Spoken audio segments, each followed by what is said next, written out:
Hi guys, people have been asking me, hey, I've got a Norwood 2, 3, 4, or 5. What are my chances of getting my hair back? I can only speak from my own experience and observations growing a lot of my hair back after decades of loss. I didn't even get serious about my hair loss till a few years ago. I only used topical minoxidil for 16 years, which didn't do anything from what I could see.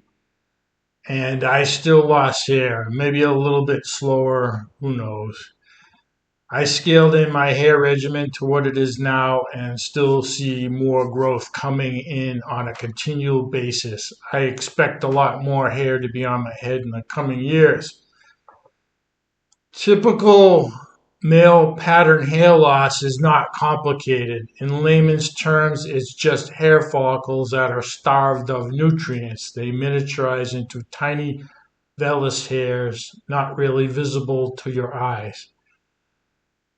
The nutrient supply gets choked off from fibrosis caused by microinflammation and DHT. I won't go into this now because you can see more detail on that in my hair regrowth playlist.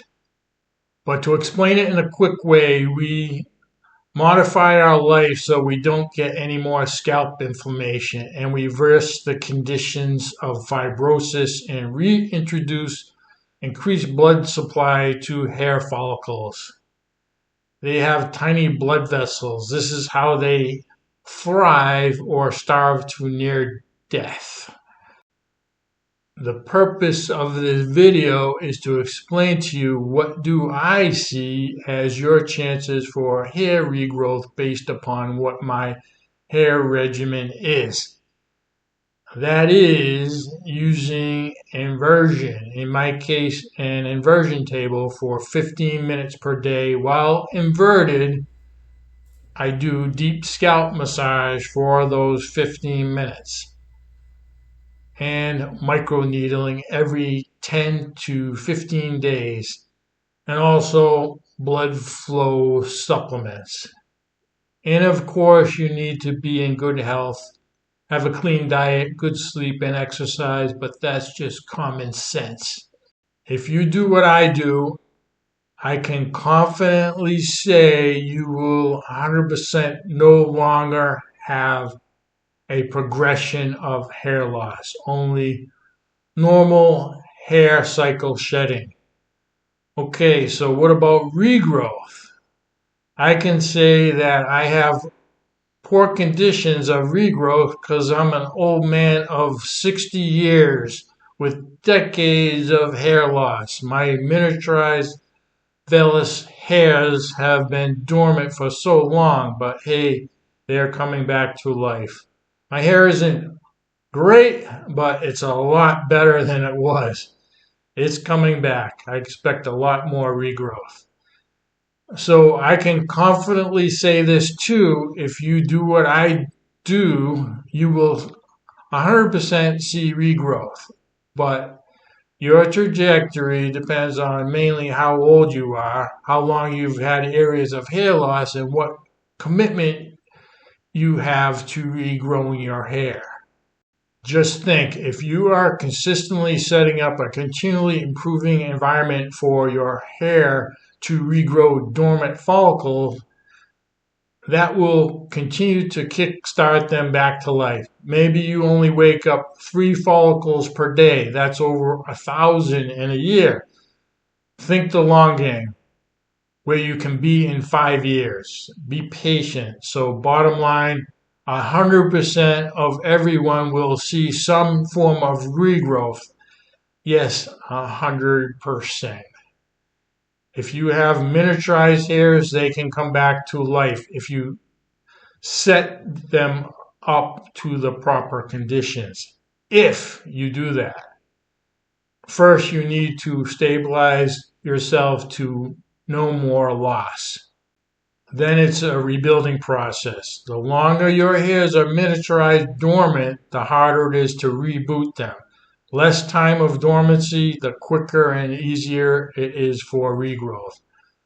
What I've seen as a pattern are the last hairs lost are the first to return because they have the shortest term of dormancy. So that's the way it's been working on my head. The last ones I lost, the first ones I've seen popping back. And you can see that most definitely on the hairline. If you had a follicle miniaturized and it's been dormant for 10 or more years, it's going to take some time to set up the proper conditions for that follicle to kickstart.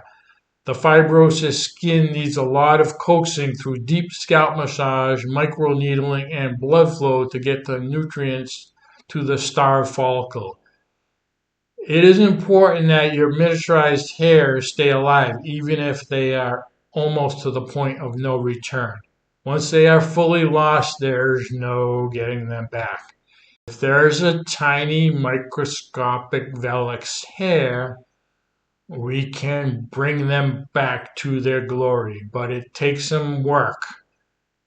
Listen, guys, I'm a biohacker, currently ranked number 8 in the Rejuvenation Olympics, number 16 in the Longevity World Cup. I take the easiest road possible to do this, but I put my health in the best possible condition it can be. I'm aging very slowly now, and I've reversed a lot of my aging conditions. I don't do anything crazy, all basic stuff. When everything is figured in, I don't spend any money on my protocol. I don't take any proprietary supplements or use any crazy devices. I just have a pull-up bar, one dumbbell, and an inversion table. What I do is very simple, basic level stuff, but I do things for a maximum result. If you're looking for awesome results, keep it simple. As you know, there's a lot of grifting by influencers on social media. Most of it is bullshit to milk the cash cow by selling you a pipe dream of easy fixes. Just work on your basic health. Learn about how you can maximize your longevity trajectory. I share this stuff in my videos. The most bang for the effort that I do is inversion. That's the foundation of my content. I'm that guy. If you want to know about all the great things that inversion can do for you, check out my inversion playlist. If this is the first time you heard about inversion, you're in for a real eye-opener. What it does for the brain alone is worth the effort. Well worth the effort. Your brain can also be starved of what it needs, just like hair follicles. You will no longer need drugs or alcohol to escape your life. You will be high on life. That's what it is all about, to feel good, right? Complacency is a losing game. I found out the hard way, but I'm back and all in. Give your body what it really needs and see and feel the magic happen. Thank you for watching. I'll see you next time.